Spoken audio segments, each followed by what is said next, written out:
National conference के उपाध्यक्ष उमर अब्दुल्ला ने गुरुवार को कहा कि उन्होंने कभी भी किसी चुनाव को हल्के में नहीं लिया और इन चुनाव से ही यहां की विधानसभा मजबूत होगी।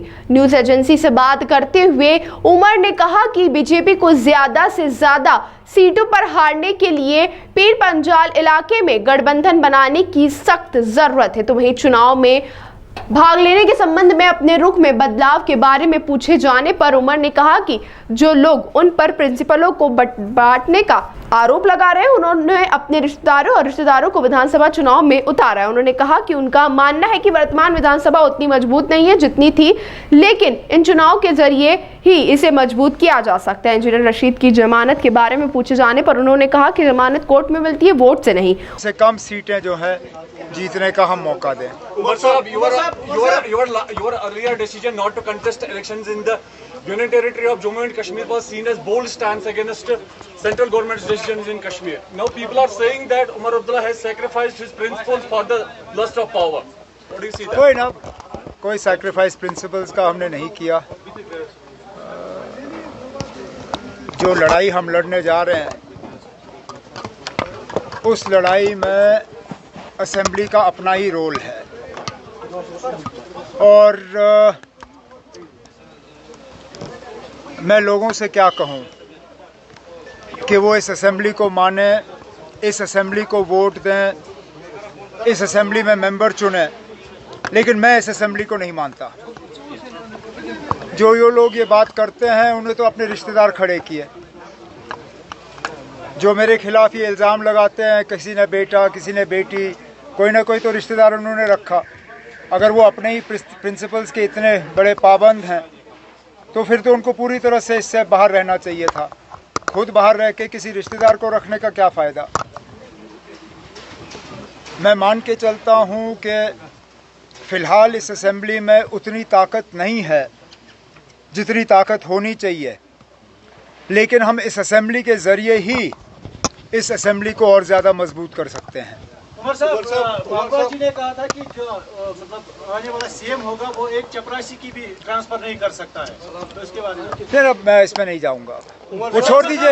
आज हम लेकिन अब आज यहाँ चीफ मिनिस्टर नहीं बन रहा है। हमने एमएलए बनाने हैं। एमएलए बनने दीजिए ना, अब उसके बाद चीफ मिनिस्टर कौन बनता है वो 4 अक्टूबर के बाद तय होगा। इंजीनियर रशीद जो एनआईए है वो नहीं चाहती इंजीनियर रशीद को बेल हो, क्योंकि कहते हैं कि he will influence witnesses and tamper the जो एविडेंसेस है। बेल का फैसला वोटर नहीं करता। बेल का फैसला बारामूला के वोटरों ने भी नहीं किया। कोई वोटर जो है बेल का फैसला नहीं करती। बेल का फैसला सिर्फ और सिर्फ अदालत में होता है। नहीं चाहती तो ईडी भी नहीं चाहती थी कि फारूक अब्दुल्ला के खिलाफ जो केस लगा है वो हट जाए, लेकिन अदालत ने फैसला किया और केस हटा। अब मामला अदालत के सामने है।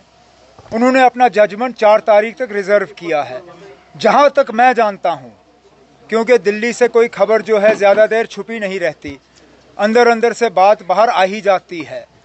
मैं अभी ज़्यादा तो नहीं कहूँगा, लेकिन मुझे लगता है कि एनआईए की बात जो है वो अदालत नहीं मानेगी। तो बारामूला के लोगों के लिए थोड़ा फ्यूटाइल एक्सरसाइज, क्योंकि रिप्रेजेंटेशन है ही नहीं उनकी।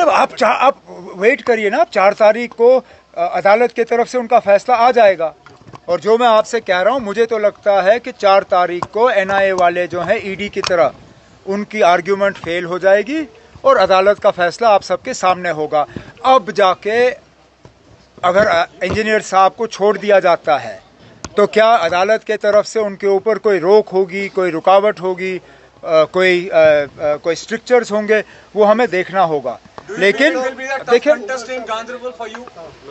अब मुझे बताया ना, कौन सा कॉन्टेस्ट आसान होता है।